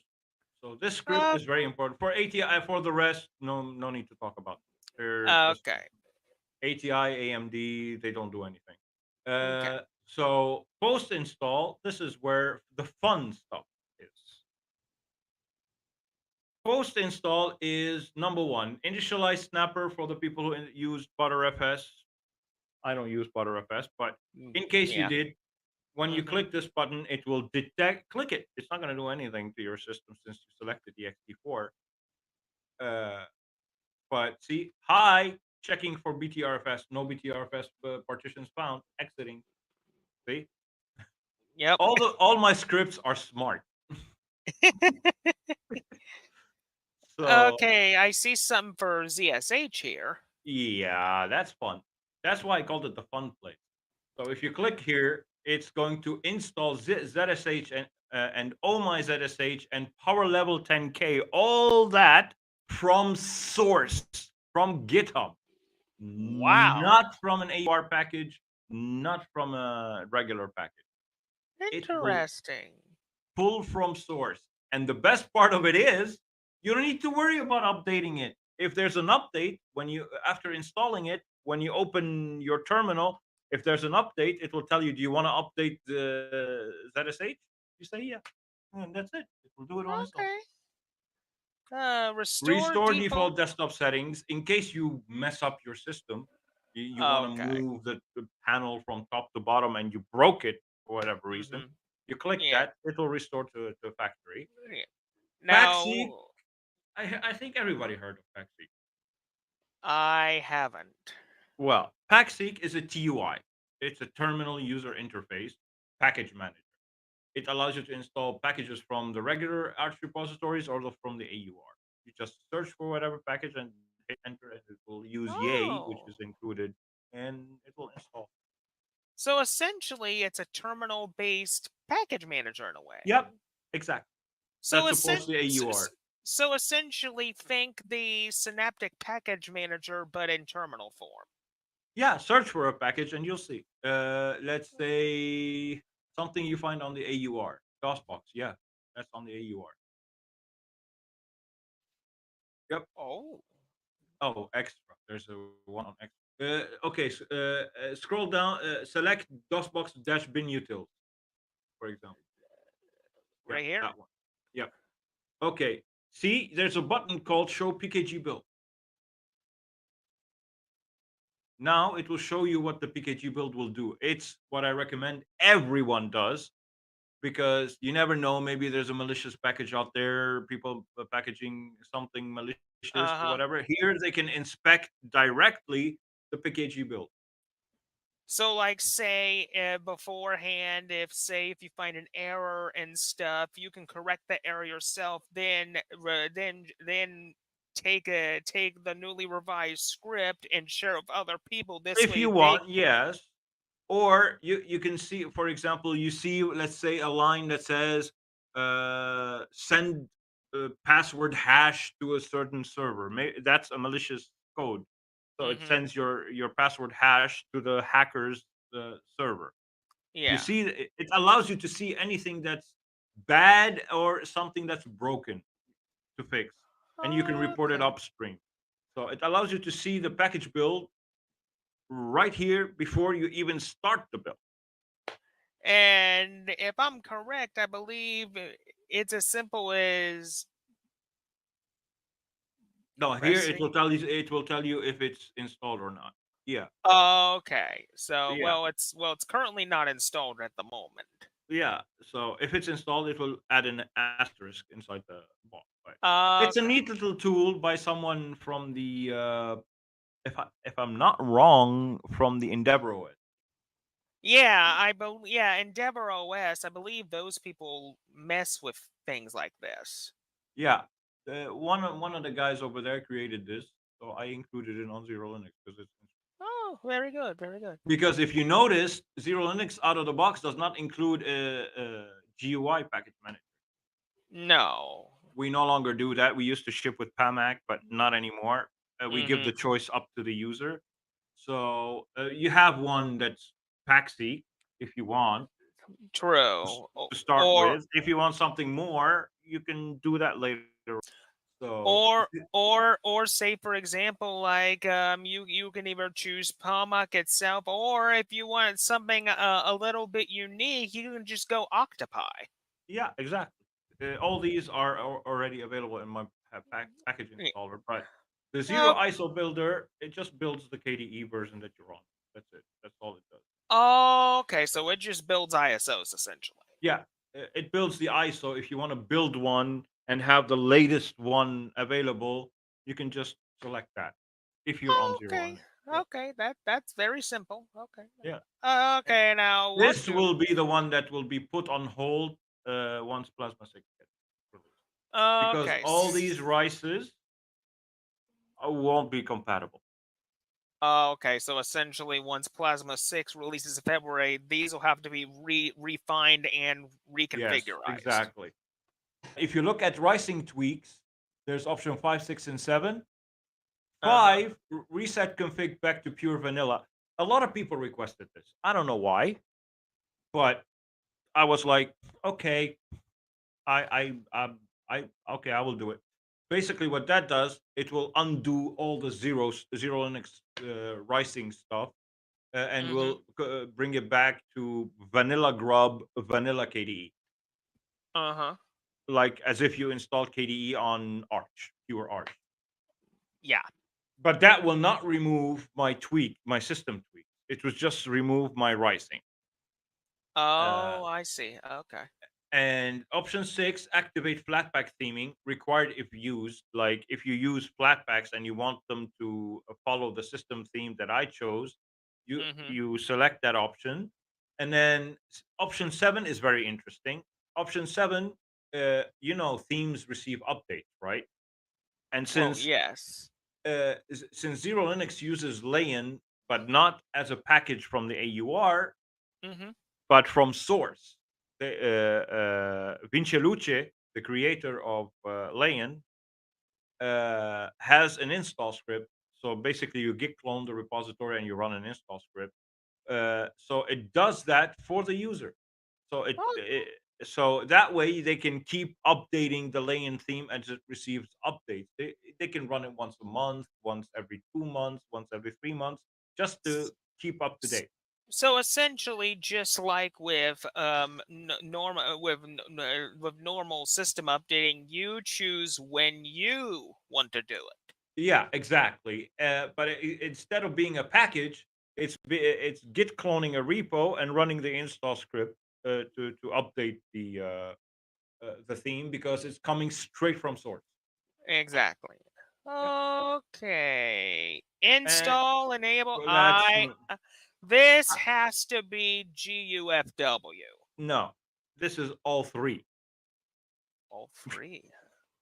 When you click, enter your password. Oh, this is gonna be good. See,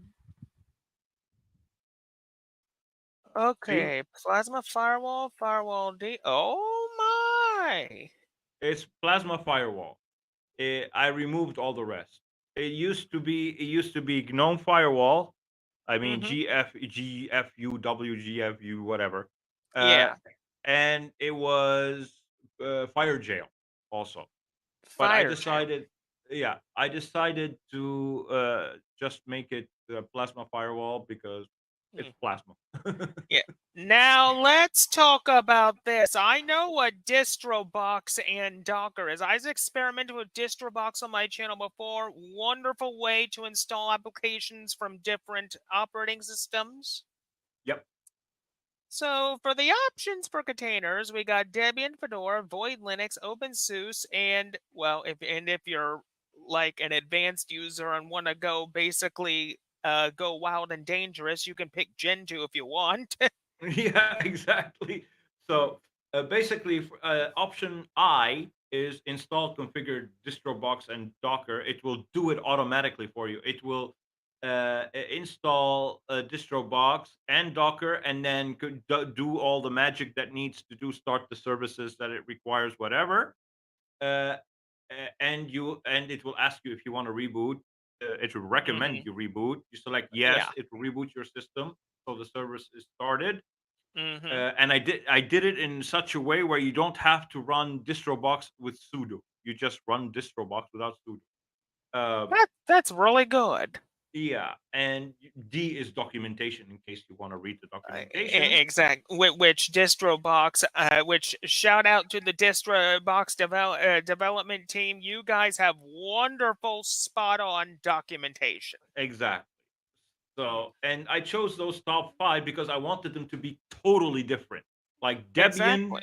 I didn't select Debian and Ubuntu or Debian and something else based on Debian. No, everyone is unique.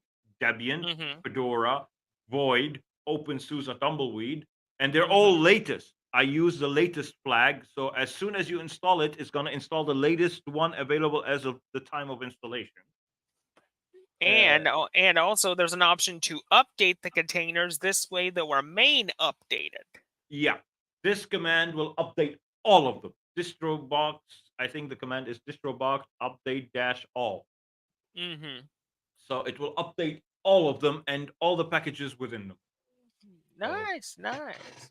And then the final part of this tool, we got troubleshooting and tweaking. yeah, this is also important because people need to, if they have any issues, they might have the fix right in here.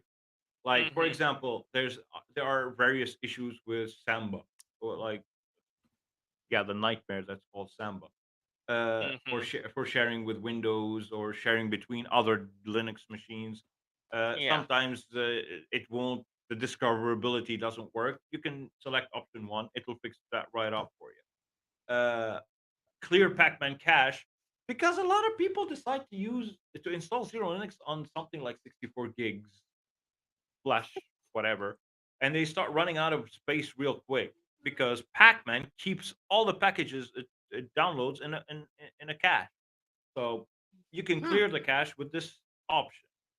Restart Wow. Pipewire was for me, but I kept it in Hmm. because I get a weird staticky noise Yeah. uh, when people sometimes when I'm on Matt's podcast and they're talking, I hear them talking and I hear static behind.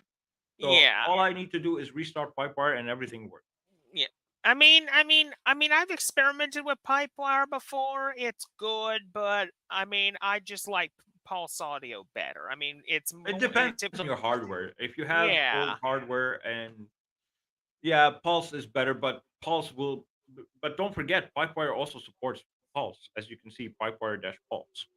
So yeah, it's that is backwards true. compatible, Mm-hmm. but not with everything. Yeah, and then Uh, you have unlock Pac-Man DB in case of an error. no, there's install activate And Arch update notifier. Uh, oh yeah. Arch update is by a pal of mine I just met a few weeks ago. Antis, he's one of the guys over at Arch. He works at Arch. He created a package called Arch Update. Basically, it's a service that gets started, and because we don't include a package manager, it will notify you when there are updates, and it will do its magic to update. It supports flatpaks, it supports everything.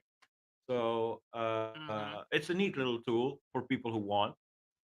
Unlock Pacman DB, yes. You know this. Sometimes you are updating the system and the system hangs and you reboot and you try to update again. It tells you, hey, cannot unlock database. Uh, well, Mm-hmm. this is to unlock it. It just deletes the log file from var lib pacman. Yep. And Uh, Enable super graphics hybrid GPU control system. I told that to Ben the other like a week ago. But yeah. this one is for hybrid laptop. Mm-hmm. So It's this a is neat. so this is for Hyperland.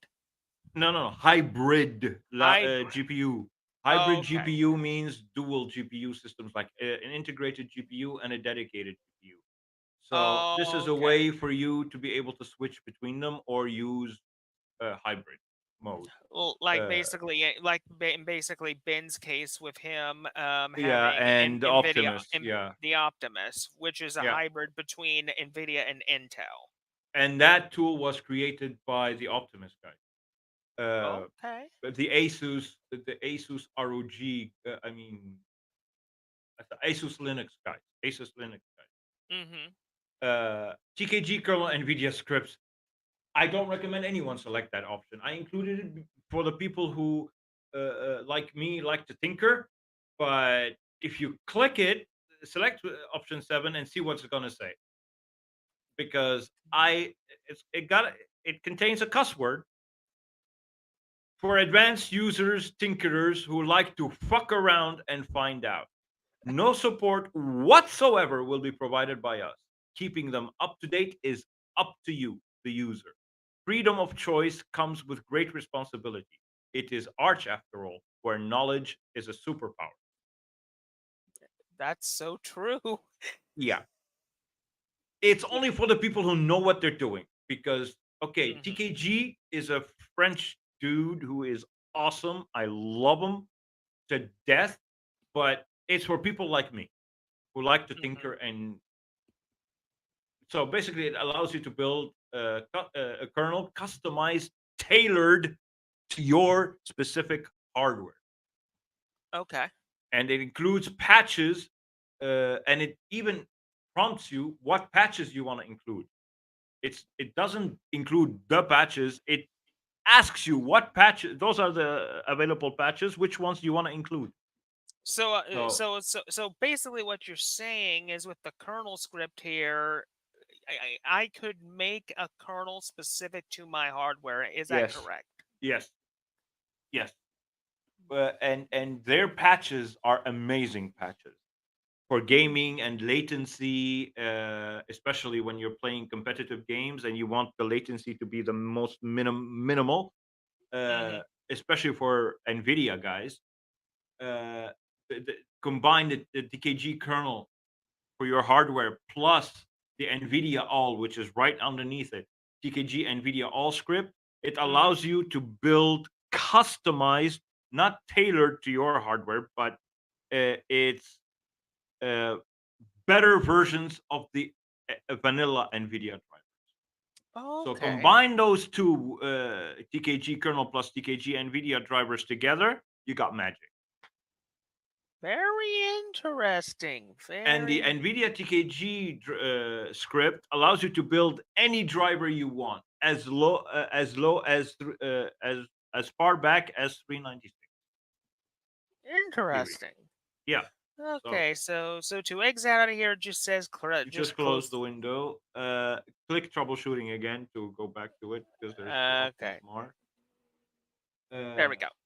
okay. Apply app menu meta key fix. Well, because I don't know how to do it in the configuration files. I've tried and tried and it didn't work. So basically, what that does, if you click the meta key right now, it's not going to open the app. Yeah. But if you apply option 8, it's going to fix that for you. So now it's going to restart KWin. Okay, all done. Should work now. Okay, click the meta key now. Okay, so command. What's the meta key on Mac? I don't know. I know for a fact it's the command key. No, it's Oh, there it is. Okay. so you had to click inside. Okay, so Yeah. that fixes that right up and apply Wayland screen window sharing fix. That's what I was talking about. This one Okay. will install a package called X Wayland Video Bridge, and it will Mhm. allow you to share screens and windows on Discord on X So Wayland based application, yeah. So X11 based so application. so say for example, if you're on a different Arch distribution that has a Wayland session on it, you can just install the X Wayland Video Bridge Yeah. package, and you'll be able to pretty much have a decently working Wayland session.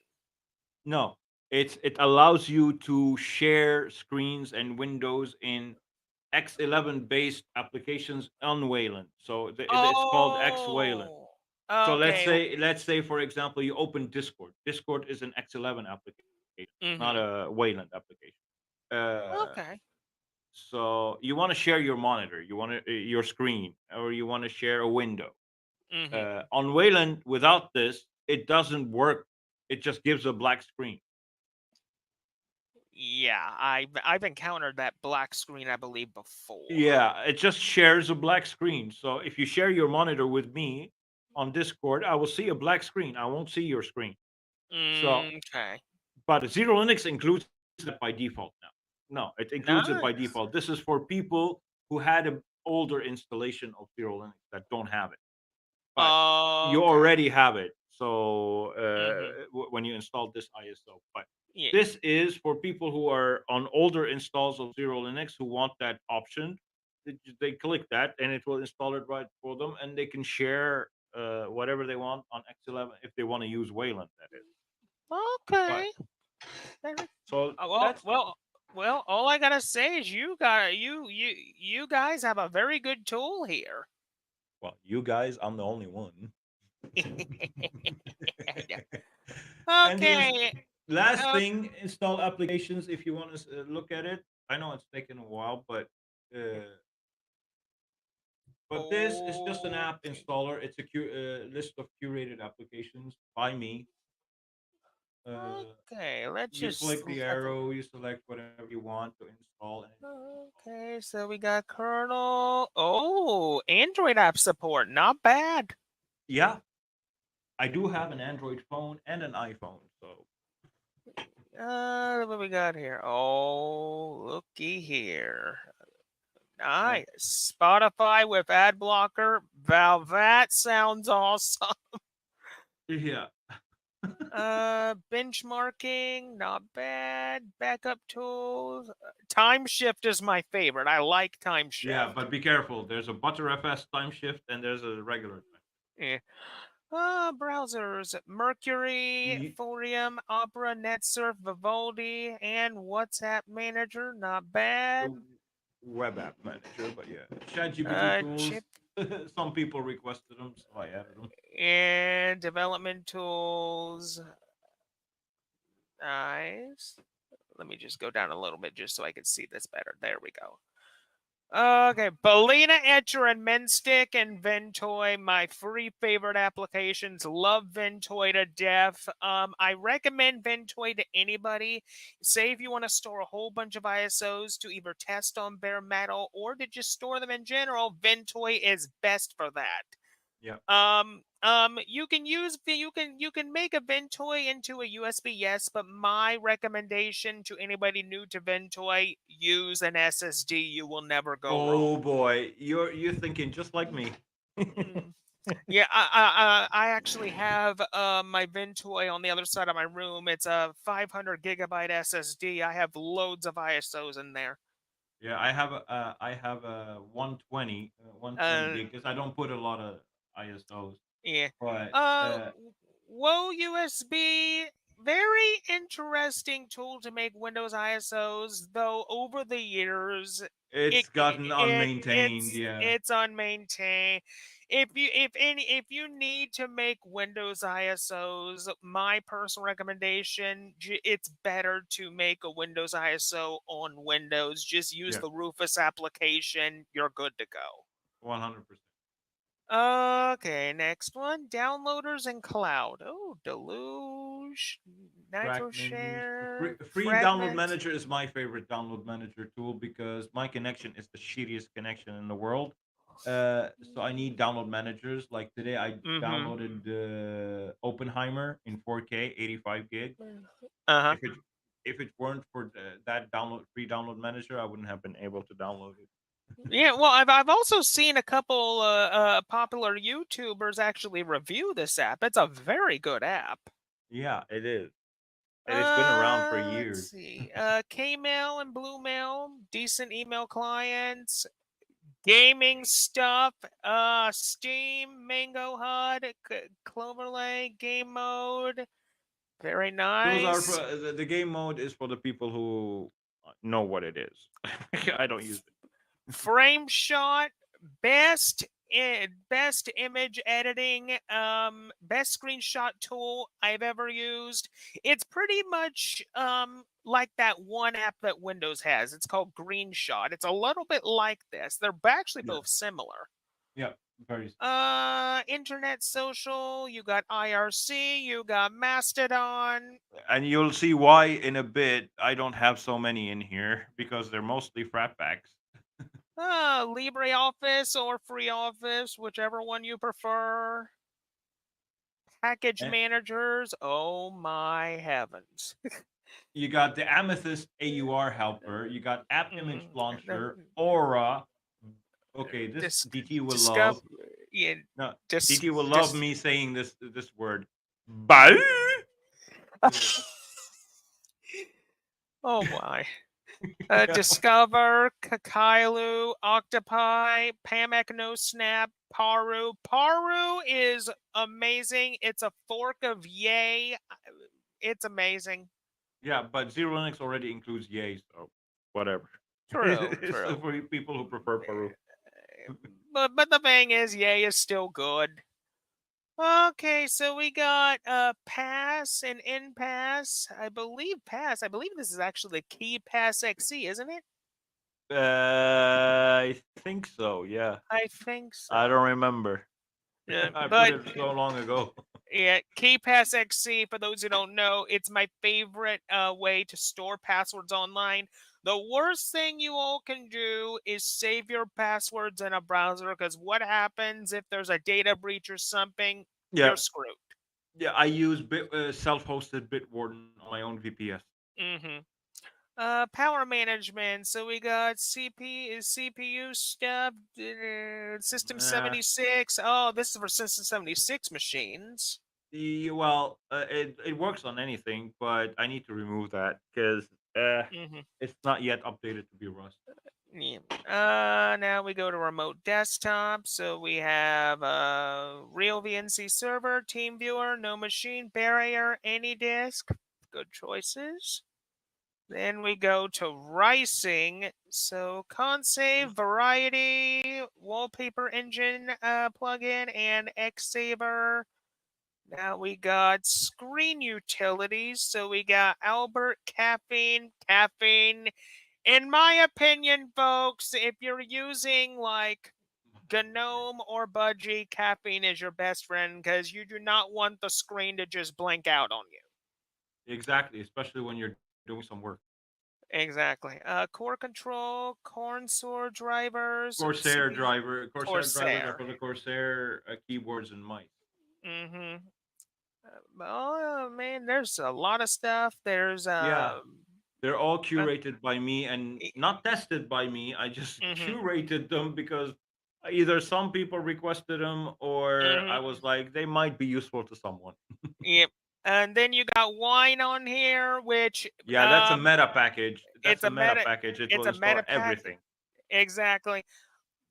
Then you got Wacom tablet support, which I hear Wacom tablets are pretty good. I've never owned one myself. Solar is for Logitech mice and keyboards for the receiver, Mm-hmm. 2.4 gigahertz receiver. Yeah. So let's just So move. yeah, I no need to go through everything.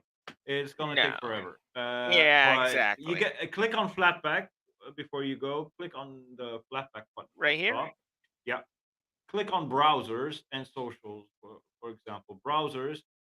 How many browsers I offer versus Oh the, my goodness. they're all Flatpak. Wow. So say for example, if you wanted to like say if a user wanted to gut the Pac-Man packet applications that are installed out and just want to use Flatpaks, this is the option to do so. Yeah, and if you go to social, for example, internet social, uh, Internet social right here. yeah, there's where you get all your social stuff. Okay, so Discord, Armcore, Element, Discord, Element, Brain. Birdium.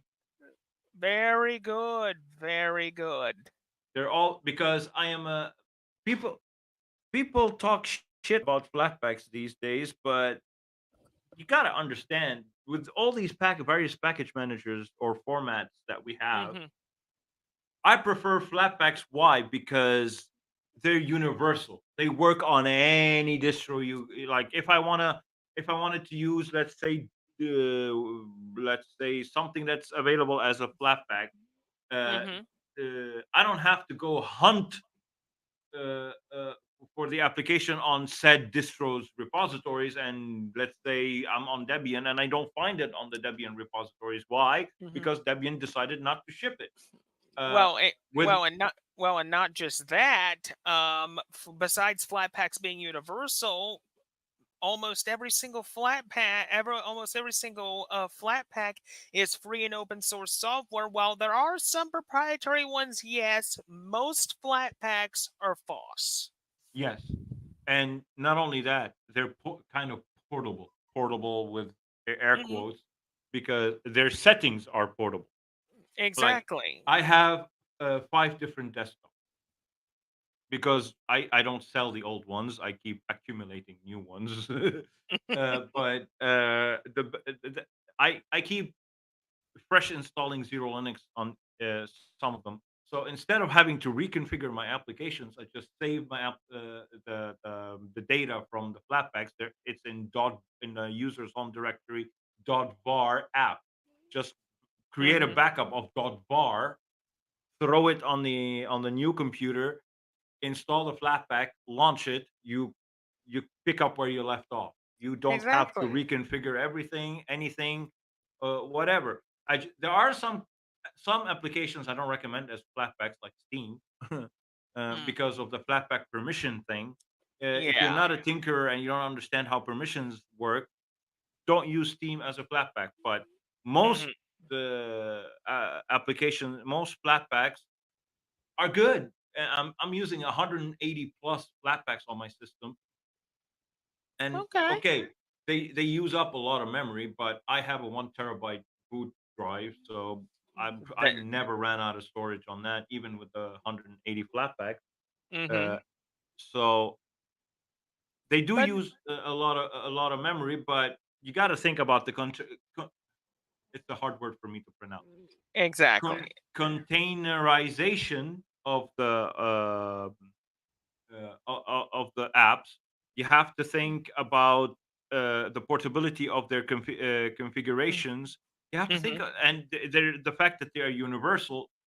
So if you're using one app, you don't have to wonder if it's on the distro your repositories. It's gonna be there because it's on Flat Hub. So Exactly, and plus, what makes Flatpak such a more appealing option to Linux users is with all these immutable Linux distributions coming on Horizon, like Fedora Silverblue, Vanilla OS, Blend OS. They are the perfect OSs for Flatpaks because since those systems are immutable, everything is separated from the base kernel and everything. yep, exactly. That's what I love about flatpaks. I never have to worry about them breaking my system. If they Hmm. break, I delete them and I continue on with my life. They're not going to cause anything to my system. Yep. So Okay, I think the next thing I want to do here is time to see what this installation comes with, like it all doesn't my come other with like. anything. It's bare KDE. Let's get it What? off the bat. It just comes with bare KDE, just elements from KDE. I didn't include anything except system stuff. Mm-hmm. Uh, I mean, and aggregator. That's a good RSS player. that's the Arch Uh, update. What? I kept it on the ISO. Oh, I forgot to okay. remove it. Good thing you noticed that. And then I'll multimedia, remove it. you got all this stuff, audio tube. Yeah, all You KDEs. got settings. You also got system settings here if you want to go through that. Utilities, which oh good, HP printer drivers. HP printers, I mean, sometimes they're hit and miss, but the one I have, thank goodness it works with Linux. Yeah, and I included all the printer drivers. Well, not all. Sorry, Mhm. most printer drivers, including the brother printer drivers. Mhm. Mhm. So And then you no got worries like about that. that. And then you got like the help section, the power That's settings. it. That's it. It's very minimalistic. Very very minimalistic. I will say the Mac layout is extremely appealing. I mean yes, when it comes to bringing in Windows users to Linux, it's a big change, but at the same time, I could see a Windows user getting used to this layout with no effort.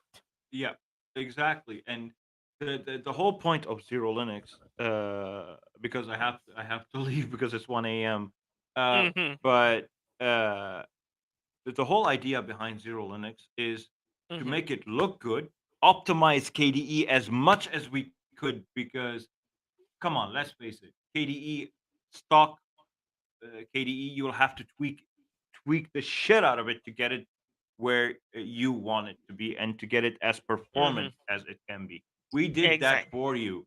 We did that Mhm. for you. We disabled some services that run in the background that are unnecessary, that we believe are unnecessary. We asked around, Mhm. nobody had any use for them, so Mhm. we disabled them, and we optimized and we selected a theme that uses Mhm. the least amount of resources, like Layan. Layan is very basic for a theme. There are a Mhm. lot of themes, but they have too much blur or they have too much this, too much that. So Yeah. we disabled all these things. The only thing I enabled on Zero Linux, you won't have it in the VM because Mhm. KDE is very smart, and for performance purposes, it disables it.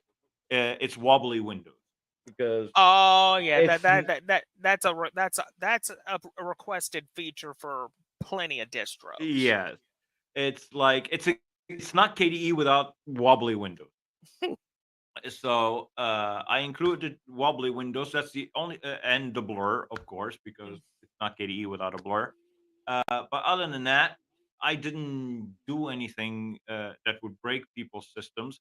But Mhm. again, it's a base.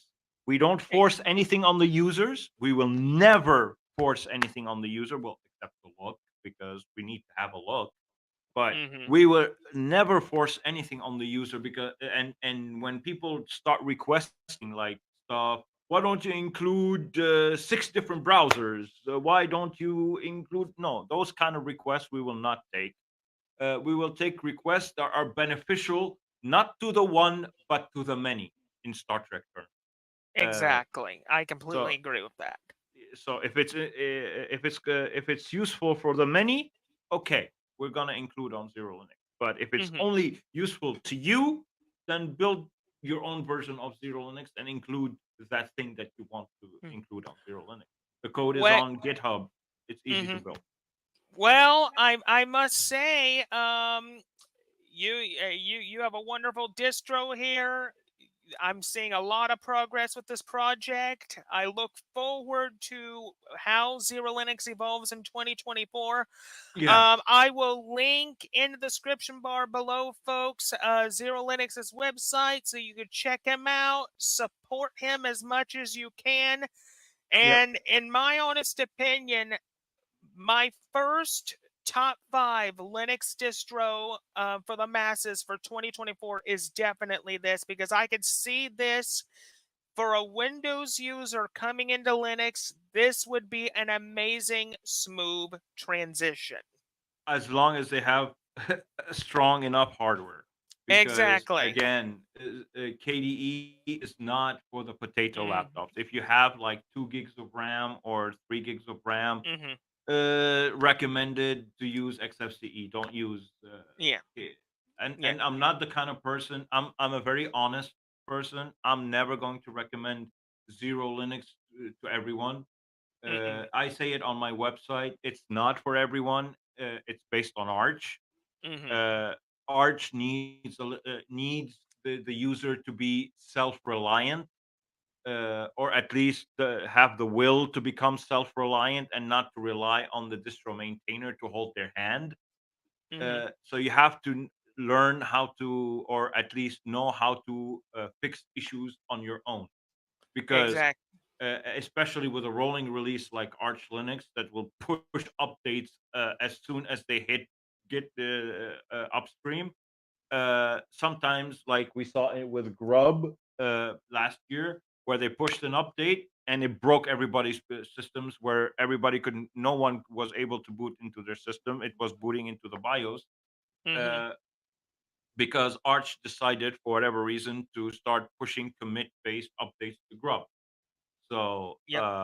not anymore. Now we just received Mm. Grub 2.12. Hopefully they're gonna stick with it. Mm-hmm. Uh, but you have to learn how to fix your issues yourself.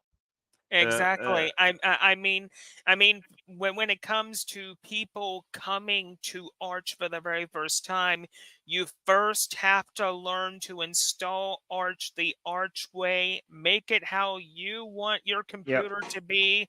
That's how everybody starts. That's how I started when I first started using Arch back in mid late 2018. I did it the right way, the Arch way, and right now, most of my machines in my room have Arco Linux LXQ, and that's my preferred operating system, at least for Yep. now, until something changes. But Yep. I will say, Steve, aka Zero Linux, it's been a pleasure to have you here. You have an amazing project. Once again, I will link your website in the description below. This way, people can support you and find you. Thank you so much, sir, for stopping on by. And have your everybody have yourselves a merry Christmas and a happy New Year, and God bless you all. Thank you, guys. Thank you so much. You have a good day. The same to you. Okay, people, I think what we're going to do right now is we are going to wrap things up here. I want to thank you all so much for watching, so much for coming. If you enjoy these live streams just as much as I do, then smash that like button, ring a ding that notification bell, and subscribe to my channel. Thank you. The next live event, folks, will be my Yu-Gi-Oh! Trading card game Dueling Book live tutorial live stream. That is on December 27th at 4 p.m. And then on January 5th, 4 p.m. Eastern Standard Time for both of those events, of course, is the next Edo Pro Duel Night Plus Open Chat. So keep a lookout for that. But until then, this is Yu Gi Oh! Master 88 saying, see you later. Have a good rest of your day, everybody, and I will see you next time. Bye bye for now. Have a happy holidays, Merry Christmas, and a Happy New Year.